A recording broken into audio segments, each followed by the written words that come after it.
This is a podcast. Turn on your video.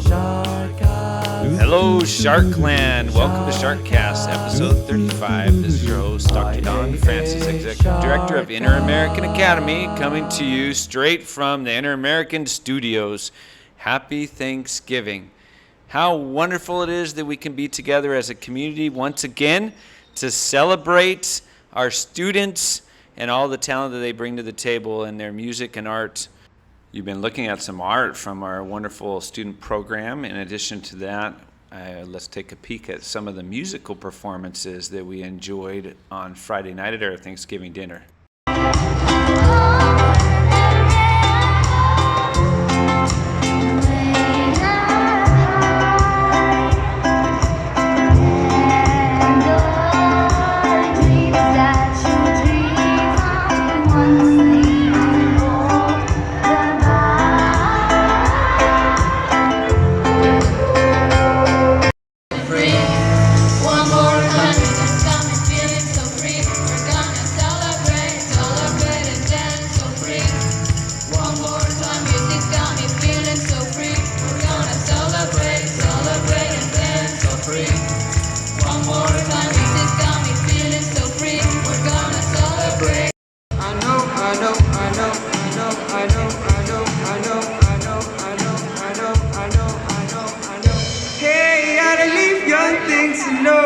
But ain't no sunshine when she's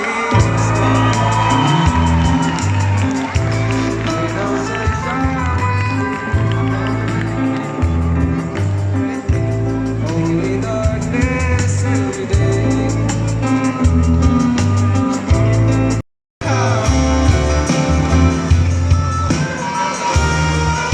Something in her smile, she knows.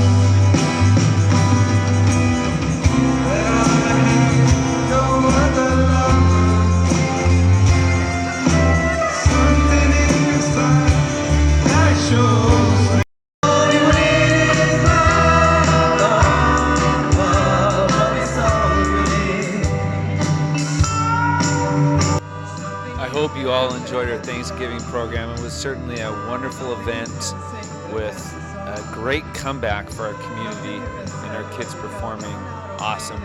Even the teacher band was great.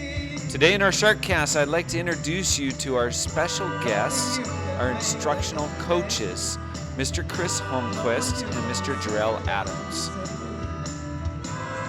I am Mr. Holmquist. I teach social studies as well as technology coach, which means I am helping teachers integrate technology into their classrooms for student use and making sure that the systems that we are using as far as Schoology and other fun things that the teachers and students get to use are working properly and the best for the students. I've been teaching at IAA now. This is my 5th year, and I started out in Italy and I've lived in Chicago, and so now I'm here. 5 years, going on 5 years. Chris, you were able to help us get our feet underneath us when we went immediately to virtual schooling. I know you led the process of us adopting Schoology as a platform, and so tell me about that transition. We went from they in class to straight into Google Classroom, which then morphed as we realized our needs changed to Schoology, and the teachers, despite the hiccups and the issues that might have come up, it was very seamless, and we just kept rolling with it. And now Schoology is a running machine. It's going full speed ahead, and we keep discovering and using it more and more fully. So yeah, seamless would definitely be the word. And that goes just as much to the teachers as it does to the platform. Very good. Yeah, the teachers have been working hard to make everything work, and the students, of course, have been working hard. And as parents, we're going to talk a little bit about what Mr. Holmquist said about Schoology a little later on. I'll just ask all the parents out there a question in Sharkland. Are you registered as a user of Schoology? And the reason I ask this question is because I already know the answer. There's about 43% of you that are registered as Schoology users, which you can do the math. The rest of you aren't. So if you are not yet, why would that be important, Mr. Holmquist, for parents to register for Schoology users? Many reasons. One, it's a primary form of communication from teachers to parents. It's also a way for parents to see how their student is doing in a particular class, both with what work is needed and what work is due, as well as their academic standing in the class. Are they meeting the expectations of that class, both behaviorally as well as academically? And Schoology shows all of that information in a very, very nice and clean way. And this year, we don't have midterm report cards for secondary. So if your student is in 7th grade to 12th grade, they won't be getting a midterm report card like they have in the past, which means it's even more important to be able to check Schoology so you can see how your student is doing. So right now we're paying as a school for a platform that's the equivalent to like a Ford F-250 truck, diesel engine, right? Big old truck, can do a lot of things. But right now we're like only using the cab. We're not using the truck bed at all. And we barely have our tires inflated. So we can use it for a lot more.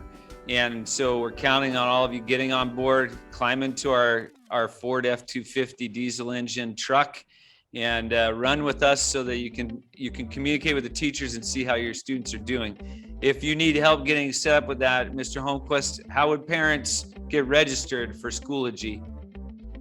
They can email the IT department, and Johanna will gladly get them onboarded. She has a whole walkthrough and a video on how to do it. I think even a previous Sharkast has a video about it, so you might be able to go back through the Sharkasts and find the video. You can email me if you want, and I will get you onboarded as well. You can email your teacher and ask them, how do I get onboarded? They can point you in the right direction. It's pretty straightforward. You can even jump onto our IT help WhatsApp and get that done. Very good. Yeah, there's a lot of ways. If you just check the newsletter, you'll see the help desk for IT. They'll sit down at personal appointment with you as a parent. They'll help you get registered. So piece of cake. Parents, make sure you do it so that you can check and be involved in your students' education. Mr. Jarrell Adams, you come to us from very far away. Tell us a little bit about yourself and what you do. Yes, hello everybody. I'm Jarrell, and I have the pleasure of working at IAA as the instructional coach. And my role here is to support teaching and learning by providing teachers with strategies to enhance the effectiveness of their lesson plans and to collaborate with our entire learning community to bring great professional development, look at things like data and how we can use it to improve instruction, and just finding the best resources and tools so our teachers can do the best job that they can with their students. Prior to joining IAA, I worked at an international school in Africa and in Hong Kong, but most of my experience has been in public schools in New York and New Jersey, from 5th grade teacher to literacy coach, assistant principal, and middle school principal as well. What I love about IAA is that we have a very small learning community here. So everyone is working in sync with each other to make sure all of our kids have a great experience. So why don't you tell us, Mr. Adams, what does your day look like? Describe your day. So a typical day would include literacy block, which I work with the elementary school team as a teacher, but also helping coordinate moving students through various levels as they progress through our balanced literacy block using the Fountas and Pinnell level readers program. I also meet with teachers to plan instruction. And sometimes it's also just giving teachers feedback on what's going really well in their classroom, and then taking the knowledge that I learned from one classroom to share it with another teacher who might be interested in exercising or practicing some new strategy that they may not know about, but the teacher next door is doing. So a big part of the instructional coach is just highlighting and sharing best practices throughout the school so that we all can learn from each other. So being a connector is probably the best way that I would describe instructional coaches. You're trying to connect people in the school with each other so we can learn from each other, but you're also trying to support all of the various initiatives going around in the school, such as standards-based grading, project-based learning, and using data to modify our instructional plans to make sure we're reaching each and every last one of our learners. I'm glad you mentioned that, because that's the most important thing to us at Inter-American Academy is each of our learners, our students that are growing each day. That's our goal, is that they can grow each day, and we're supporting them in their growth. We're not doing it for them because that's for them to do. We're supporting them. We're giving them the resources, the teaching strategies, the instructional strategies that they need to be successful. And then we're letting them blossom. We're letting them grow. So with that being said, you mentioned standards-based grading. Both of you gentlemen are experts in standards-based grading, which is something that we've been doing as a school for about 4 years now. We've gradually entered into the phase where all of our students are using standards-based grading. So maybe you could tell me a little bit about how that works. I know we've had some Sharkasts on this in the past, but it's a good reminder for those of us that are older like us, that went through school systems where we had A's and B's and C's to get used to this system that doesn't have grades. It's more about learning. It's more about mastery. Yeah, I would say the best way to describe standards-based grading is that it's a philosophy in which teachers and students can track learning and the progress that students make in learning by helping them reach their highest potential, by giving them feedback based on the standards of a particular subject and what are the learning outcomes by the end of the year. So that's essentially helping students understand where they stand in relation to what they should know and be able to do by the end of a course. So instead of giving students a particular score, like a letter score, a number score, we actually tell them their areas of strength and their next steps for making improvements. One of the slides I like the most from the presentation that we do share with parents is the one on what are our shared grading practices. And we talk about the first thing that's most important is that we believe that students and their learning come first. And that teachers, our first job is to be cheerleaders, to really tell students that they can succeed and encourage them to do so. And the way we do that is by setting clear expectations about what the learning standards are and what mastery looks like. And once we've identified that, we allow students to use a variety of mediums to show their mastery. So that's everything from a presentation to they could create their own podcast, or they might do an interview, or they might instruct other students.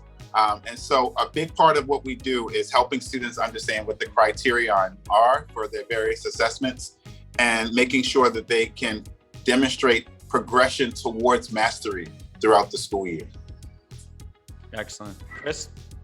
Another thing I would add is with traditional grading, A, B, C, oftentimes work ethic and in some cases behavior gets included into the grade. With standards-based grading, it is very much the content of the course and the standards that course needs, that the student needs to complete, more than behavior. So if a student can't turn in their work on time for whatever reason, but they know the material, they are given the appropriate grade. They are meeting the expectation because they know the material of the course, even if they do not turn in their work on time. That is more a behavioral issue, an accountability issue, versus an academic issue. And I say this from personal experience as a student who never turned in their math homework, I'm sorry, Freddie, and still did well on the tests, but then ended up walking out with a C because I was graded on my ability to do homework and not on my ability to do math. And Chris, I would say that we do that really well here at IAA because our grading structure, we separate the academic behaviors from the behavioral standards, which we call SHARK standards. And we give kids and their families feedback on both. But by separating the behavioral standards from the academic standards, we're able to paint a clear picture for students about where they stand academically. And at the same time, we're allowed to provide them with feedback on their social development standards, which are equally important. But I do think that it's a strong practice here that students are given feedback in two different areas. So that strengthens our academic profile because we're able to say that our grades really do reflect what our students know and are able to do. So should we take a look at that, gentlemen? I have on my screen, for those of you that are listening, this is a podcast, so you can actually look and see. I have on my screen Algebra 1 at Inter-American Academy, and this is the student view. So if the parents are registered and of course our students are registered, this is what the course looks like. So if you're seeing this for the first time, this is what you're missing. Make sure you register, get with the IT department. It will look the same for all of you, right? On the right-hand side, there's upcoming things that are due. This is really handy for a parent. I can tell you with my kids, well, I'm always looking at the right-hand side and saying, when I ask my student, I used to ask them, oh, do you have any homework? And they're like, no, not really. Now I can just look at it and I can say, it looks like you have this that's upcoming that you need to do. And then they can work on that. They can click on it and they can do their assignments. But this is the part that I think is really critical. When you say, Mr. Holmquist, the mastery tab over here on the left. So if we click on that, let's take a look and see what we see. This is what your student would see. This is what you would see as a parent.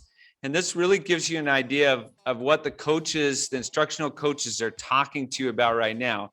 It shows that this student in Algebra 1 is meeting expectation in the Shark standards. So Mr. Adams was just talking about Shark standards.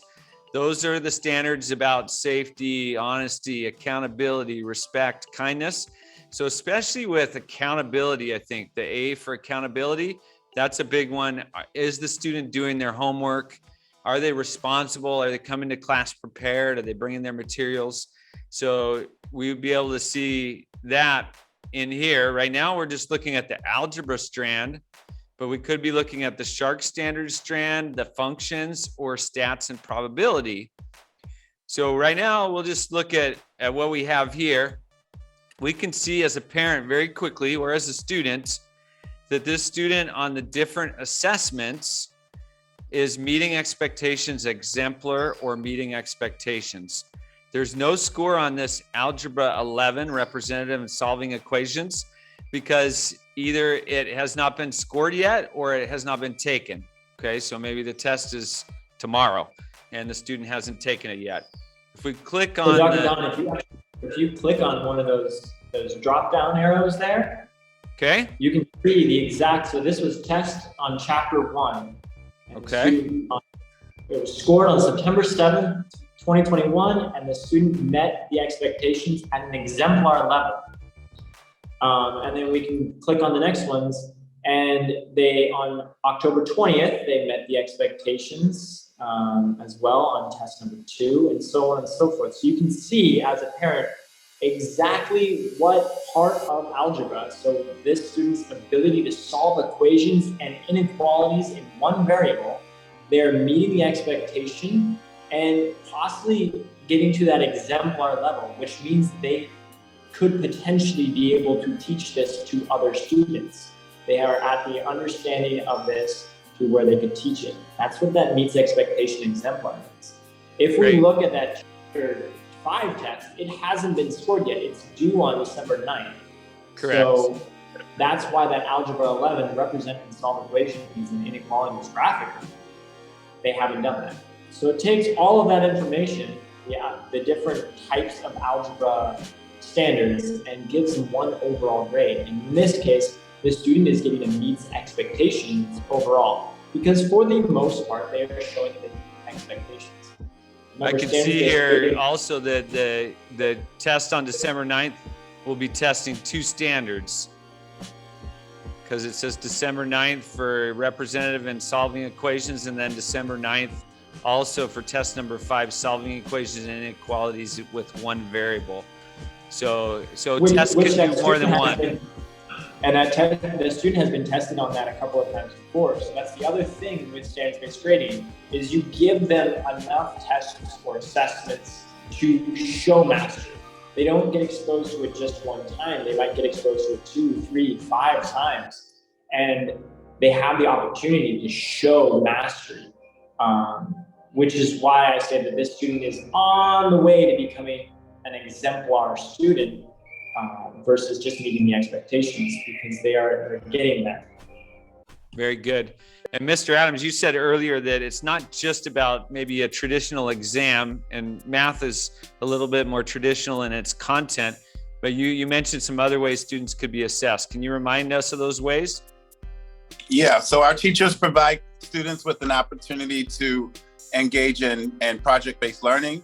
That can include Google Slide presentations, podcasts. Our elementary school students were recently working on narrative units and informational texts, and they were using Book Creator to create their own narrative stories through the use of technology. So using their computers to create a book, instead of drawing their picture on paper, they're downloading pictures from the internet that go along with the text of their stories.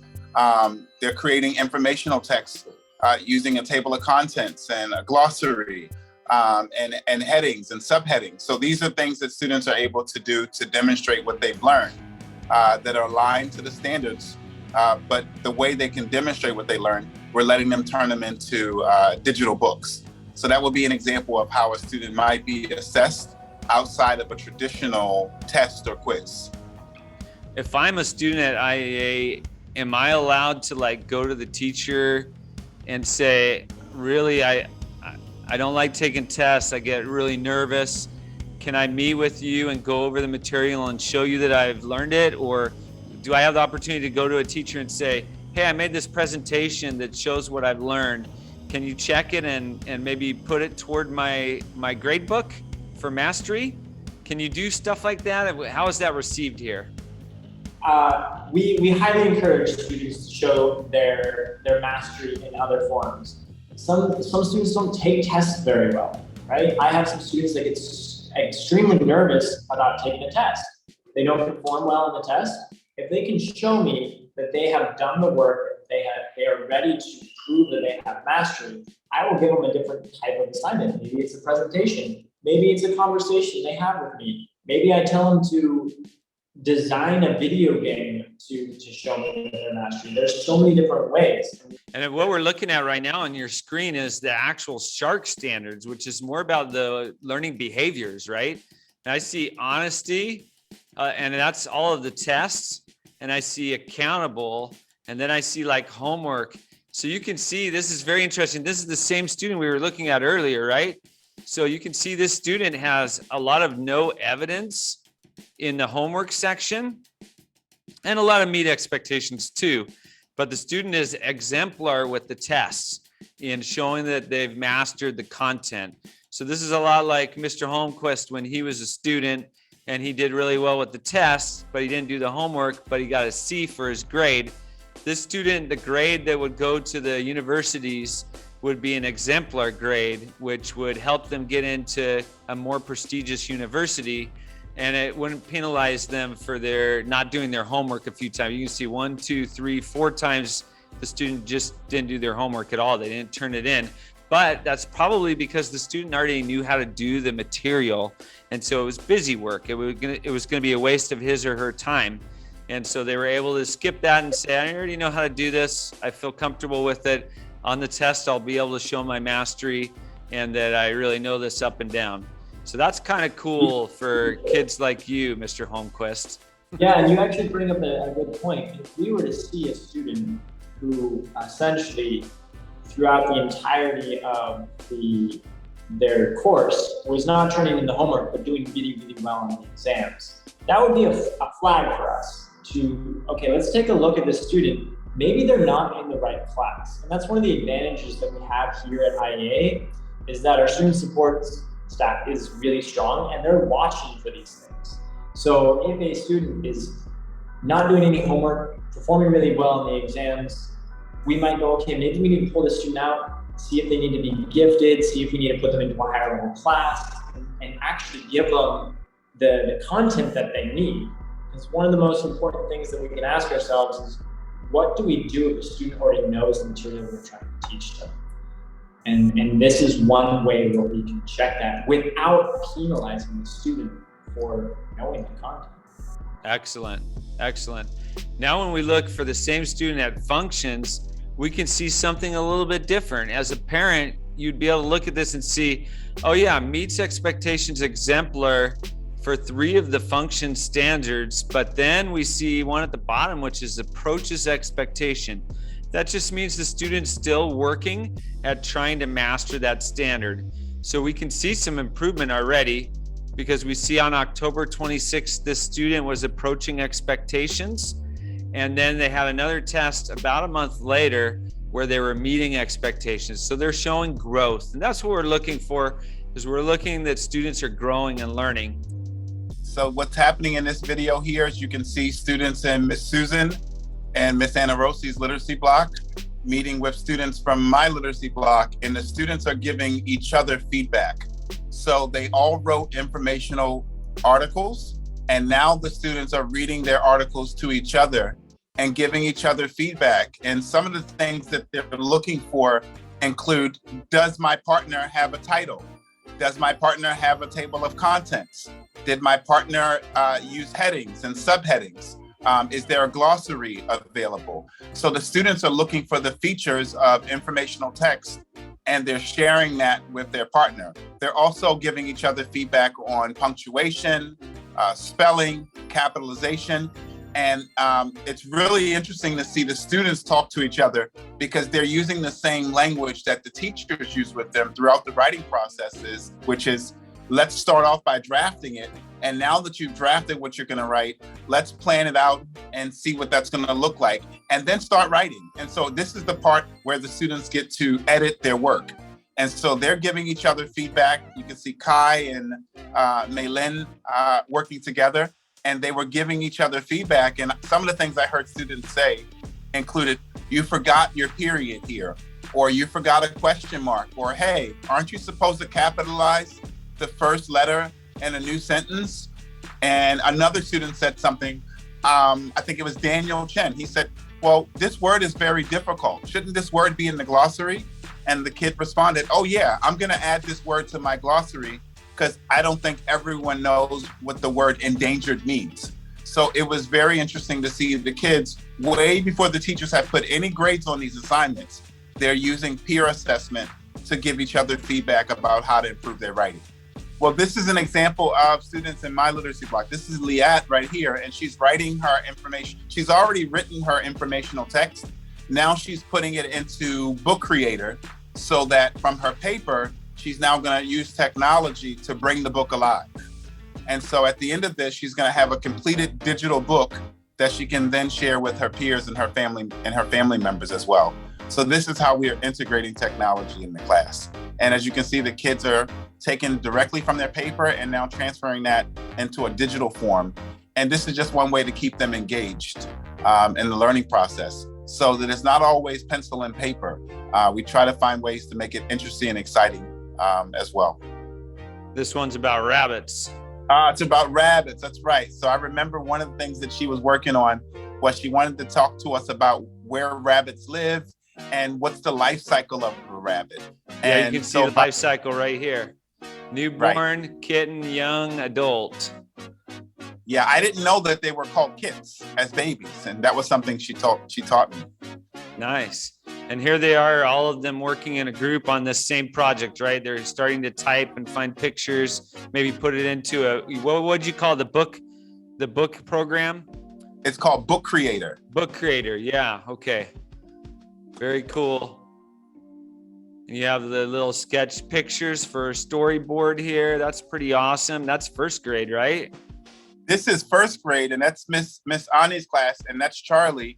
And even though Charlie's in first grade, their class also uses Book Creator. And I know they've done a book on the clouds already, but I assume they're working on a new book for this particular unit. Awesome. Very cool stuff. I think it's important for everyone in our community to understand that The way we use grading at IAA is also to help us as teachers. So it's not just about giving the student a particular mark. We use the grading to help us go back and find out what we need to teach differently. Because if students don't learn something, that's information for us as teachers. And we can use that information to go back and tweak our lesson plans and find ways to fill in gaps of student learning. With Schoology, we can quickly see as teachers how our students are doing overall. So I can quickly see most of my students are meeting expectations, most of them are not, and I can adjust my teaching based on that. Go, okay, well, it looks like this past unit, what I taught them, it didn't get in, it didn't sink in. I couldn't, for whatever reason, let me go back, restructure this a little bit, and teach some of the standards again. Maybe it's different material, maybe it's different topics, but it's those standards again to ensure that they know it. And like you said, I can quickly see that with Schoology. Sure. And it makes sense because really we're a learning community. Learning never stops. Just because you graduate from school or from university doesn't mean that you're done learning. Learning is part of life, and we should be learning all the time and growing all the time. So just like we want our students to grow and learn each day, we as adults want to grow and learn each day. Happy Thanksgiving. Go Sharks! Go Sharks.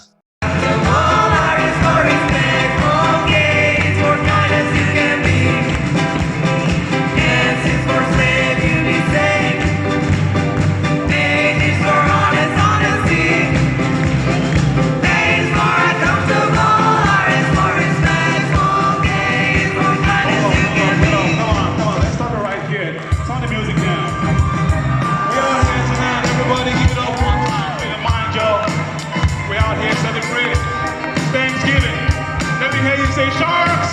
Sharks! Sharks! Sharks! So to all the Sharks out there, this one's for you. Joe, listen. S-H-A-R-K-A